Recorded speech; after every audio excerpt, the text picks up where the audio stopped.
Alrighty then. Who left the fucking oven door open? I just want to know. Because this time last weekend it was really nice up in Arkansas and it's hotter than fuck down here now. Just want to get that out there.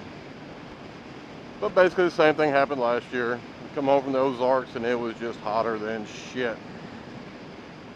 Oh, but anyway, it was a great weekend. Probably the best weather we've had so far out of the 4 meetups. It was not bad at all. But this was the year of the breakdown, I guess you would say. And poor Ardell, man, that guy had no luck this weekend. But he kept his chin up about it. Still got some good riding in. Just feel for everything that happened on the way back. That's what after I heard and saw the pictures and videos and stuff, man, I was like, I should just put his bike on my damn trailer and hauled it back up to Springfield my damn self. It wouldn't have been that difficult because I had nowhere to be at no certain time. But anyway, I hate to say it, but there will be no Ozark videos coming from me.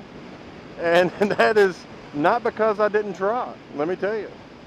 I made at least 2 good vlogs while I was there, but you know, when you leave your SD card in your laptop because you were pulling all the old files off of it, and we'll make sure you had a clean 16 gig card for the rides and stuff, the drift doesn't work very well without a fucking SD card in it.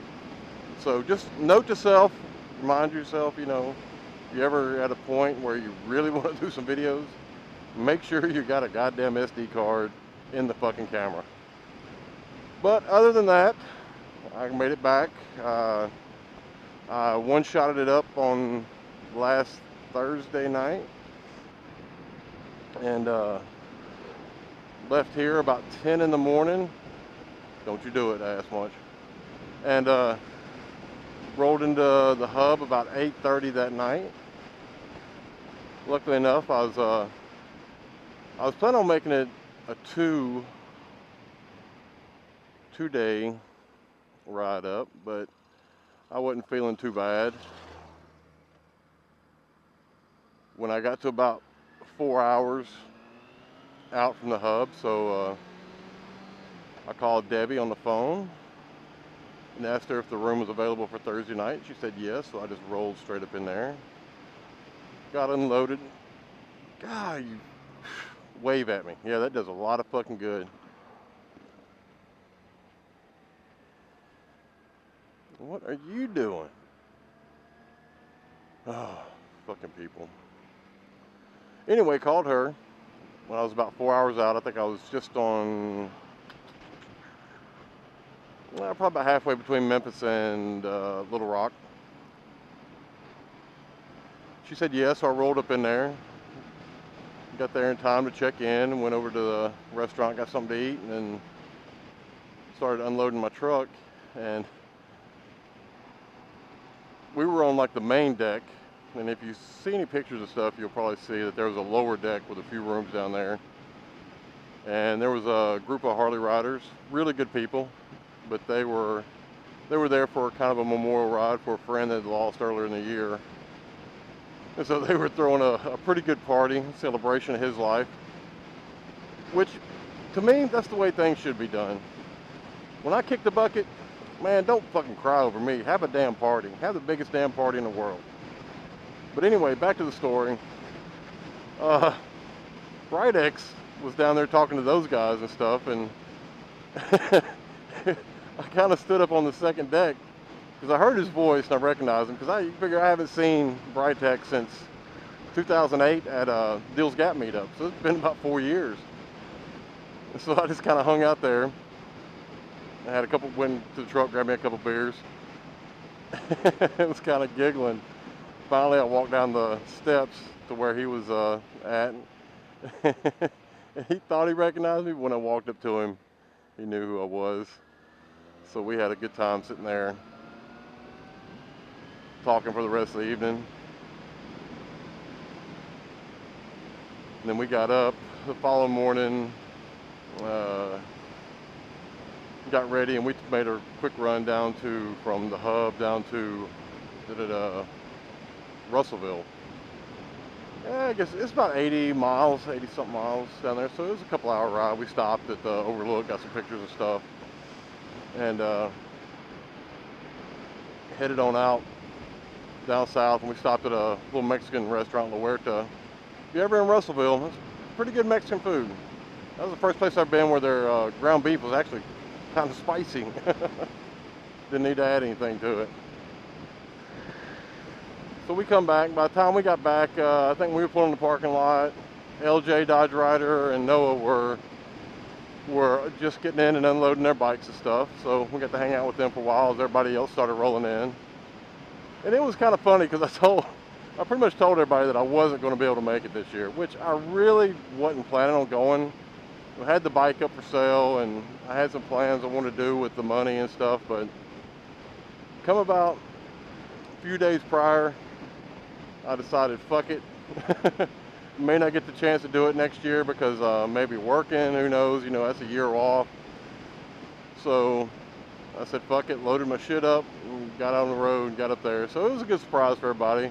It was really great getting to see everybody again and all the new people that made it. But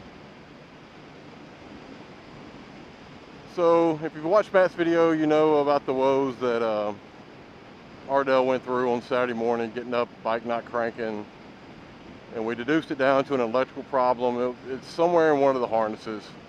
And I would like to thank all the Triumph engineers for doing such a superb job of putting the fuse block and all your relays and major wiring harnesses right under the damn gas tank.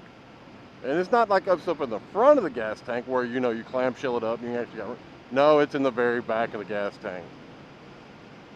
But like I said, we tried and tried and tried, but really wasn't into start cutting into wire bundles and trying to figure out which exact wire it was that was causing it.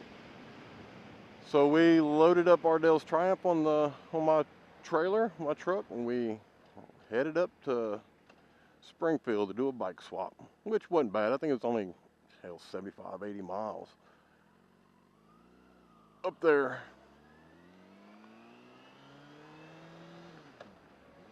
And Ardell picked up some lunch at this great barbecue spot. Oh man, that was good barbecue. Their spicy sauce was fantastic. Wasn't too hot, wasn't too sweet. Could definitely eat there again. But we got back, and by the time we got back, everybody else was still out and about on the Saturday ride. So we got dressed up and headed out. We did a little, I think 110 miles on our own. Pretty much, I think we covered the northern half of what the rest of the guys did. Got to see some deer, some turkey, some shitload of elk. But it was definitely a fun time. I mean, even with all the downsides a little bit. Like I said, really hoping I'll be able to get back up there next year. Like I said, meeting all the new people this year. Dodge, Brian West, Dreekum. Shit, who else was there? There was more people than that. Terry and Aaron. I mean, those guys are from the Deals Gap crew. Got to meet them for the first time. Who else am I missing? It's new there. Like I said, Dodge's friend Noah. Oh, really good people. Really good people. It was great getting to hang out and ride some with those guys. Let me tell you, I dogged the Motard thing, but looking at Dodge's KTM, I'm sorry, but that just looks like a fun-ass bike, just all around. Like I said, it probably won't travel long distances very well. You're not going to get far on a tank of gas, but damn it, you can have some damn fun on that bike. I don't care what you say. But anyway, like Matt said, we were 0 for 4 on wrecks or anything this year, so it's 4 years in a row. We still got good stuff going on. Like I said, that's definitely something to be proud of, because it seems like all the other meetups I've watched, somebody has eventually gone down, and we've kind of kept that to a minimum. So I want to wrap this up and get it edited and uploaded tonight. Just to let y'all know that I'm still here and had a great time, and start planning for 2013. Save your pennies now. I think I say that every year. And see you on the YouTube.